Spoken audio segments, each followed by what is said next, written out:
Welcome to a mystery anime review where you're in search of a diamond in the rough anime. Give me an OP protagonist with 80s, 90s swag with the most 80s vibe opening song ever. Give me a party of OP characters with various unique abilities and characteristics. Give me a hot waifu dressed in a bunny outfit with hopes to sell merch. Give me powers like ridiculously classic powers. Give me a story that's simple, that doesn't take itself too seriously, but still keeps a grounded nature, that's fun and easily likable. What's the plot? Be a secretly powerful monster that's only a legend that gives you a wish in the end. So what's the goal of this entire anime? Get buff, get ripped by dying.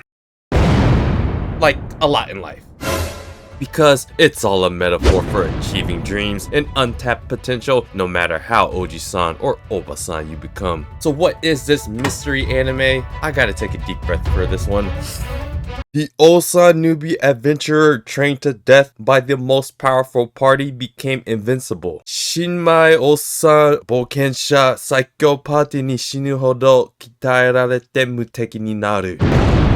This is a fantasy adventure anime with magical powers like every other fantasy adventure anime, but it's a fun one. There's nothing like following an OP protagonist with an OP party with a mild-mannered hot waifu with 80s and 90s swag with slightly modernized 80s and 90s animation. When I watch animes, sometimes it's just about a specific charm an anime brings, and this anime is one that doesn't take itself too seriously, but when you need substance from the characters, it actually delivers something of worth. From goofy powers, average animation with a decent dialogue, this anime is one whole lesson of the old rookie, Rick Gladiator, our OP protagonist that doesn't feel OP because he dies a lot because of his OP party that helped train him to literal death. 'Twas a little boy with a dream, and that dream almost wavered as he almost got lost in the sauce of the comfortability of an unfulfilling stable life where he worked as a clerk at an adventurers guild. It wasn't until he turned 30 and met a hot, dark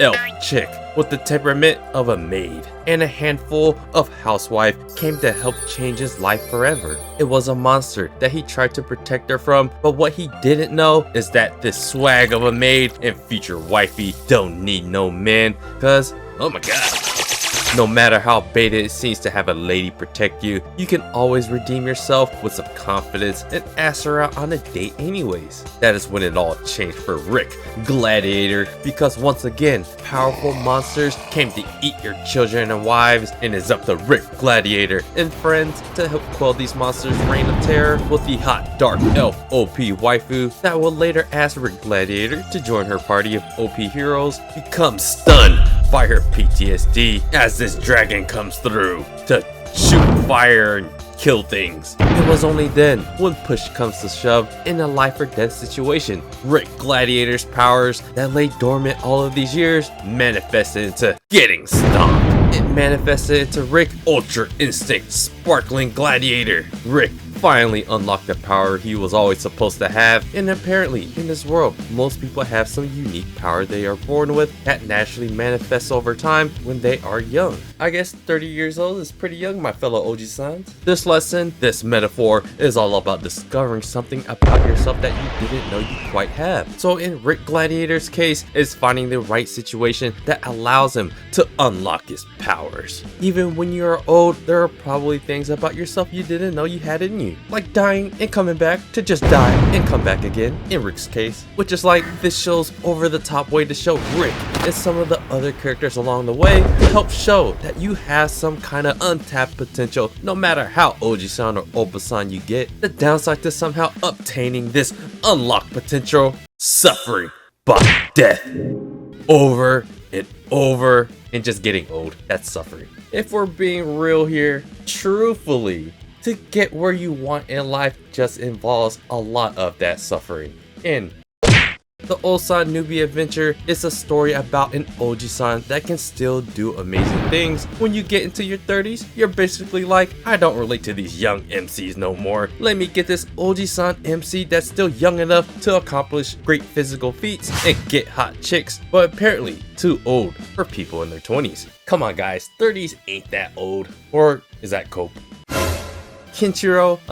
Rick Gladiator is our MC. He's basically making a career change at the age of 30 from an adventure receptionist to a full-blown adventurer at the age of 30. For 2 years, he somehow got in touch with the strongest party we know that currently exists with Renet and all the other dudes, and they trained his ass into an even growner man. Of course, his idea of strong and weak is warped because the people training him are like one of the strongest people alive, so now he must pass the adventure test to gain his license. So of course, what are the first few kind of antagonists like that helps get you hooked onto the show? It's What's-Her-Face's brother, but it's What's-His-Face's lizard's brother that was straight up born with talent. And so what is this lizard's lesson? He doesn't hone or work on his craft and is pretty freaking OP compared to the majority of the other characters of this anime that is not Rick's party related. It's like that asshole in school that's born into a great situation, rich, tons of opportunity, all the connections in the world, has great genes with great athleticism,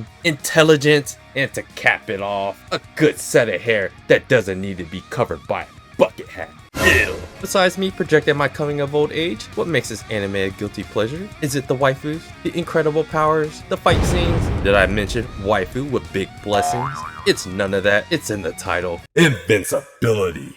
Kind of. It's an anime that's lighthearted, but with fun characters you can laugh at and with, and an MC that isn't completely a little wimp. Mentally he kinda is. Like a lot of protagonists, they have to overcome something to build dilemma within the character. But look at him! He's jacked as fuck! This anime has a lot of the fun elements of satire parody that One Punch Man has in a world of fantasy adventure with the theme of adventuring like hundreds of other animes with archetypes like the magical lolly, blonde tsundere, the funny perverted, you need to cancel this guy if he was a real person, the wisdom, a suffering orc. And you know what? I still really like this anime. The animation looks like a crappy updated version of an 80s or 90s anime like Fist of the North Star or something like that. But that's part of the charm. A lot of the more serious moments are surrounded by the character dynamics and what dilemmas they face, rather than bad guy strong but good guy stronger and heavy main plot elements. It's the kind of anime where you'll fall in love with the characters